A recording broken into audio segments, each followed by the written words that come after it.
নারী এশিয়া কাপে খেলতে কাল শ্রীলঙ্কা যাচ্ছে জাতীয় নারী ক্রিকেট দল। মিরপুরে অফিসিয়াল ফটো সেশনের পর অধিনায়ক নিগার সুলতানা জ্যোতি জানালেন, এশিয়া কাপের দলের প্রথম লক্ষ্য সেমিফাইনাল। তবে টুর্নামেন্টের আগে দলের চিন্তায় সাম্প্রতিক ব্যাটিং দুর্বলতা।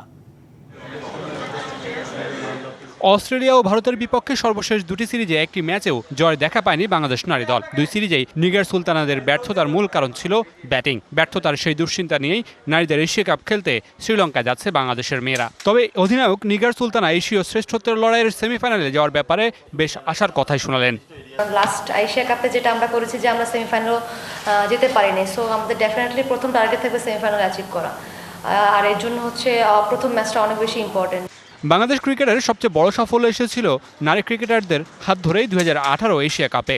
এবার অবশ্য সেই সুখ স্মৃতি থেকেই অনুপ্রেরণা খুঁজছেন নিগাররা। নগদের কাছে সব গ্রাহকই প্রিয়, তাই তো সারা দেশে ক্যাশ আউট চার্জ সবচেয়ে কম। বরাবরের কিন্তু এশিয়া কাপ আমাদের জন্য উইমেন্স ক্রিকেটের জন্য একটা অন্যরকম বলবো যে ইমোশনাল একটা জায়গা, কারণ 18 এশিয়া কাপের পরে কিন্তু বাংলাদেশের উইমেন্স ক্রিকেটে অনেক বলবো বড় রেভলিউশন হয়েছে। প্রধান কোচ হাসান তিলকারত্নেও কথা বলেছেন অধিনায়কের সুরে। দলের উপর আস্থা আছে বলেও জানিয়েছেন তিনি। আমাদের প্রথমে মেনে নিতে হবে আমরা সম্প্রতি ভালো ক্রিকেট খেলিনি, তবে আমার সেই আত্মবিশ্বাস আছে যে তাদের মধ্যে সে দক্ষতা ও সামর্থ্য আছে ভালো করার। আমি মনে করি এটা ব্যর্থতার ভয়। আমরা সবাই জানি ওরা প্রত্যেকেই ভিন্ন জায়গা থেকে এসেছে। আমাদের দায়িত্ব ওদেরকে সাহস যোগানো। আমরা সম্প্রতি ভালো খেলছি না, এটা ঠিক আছে, তবে দলের সামর্থ্যে আমার আস্থা আছে।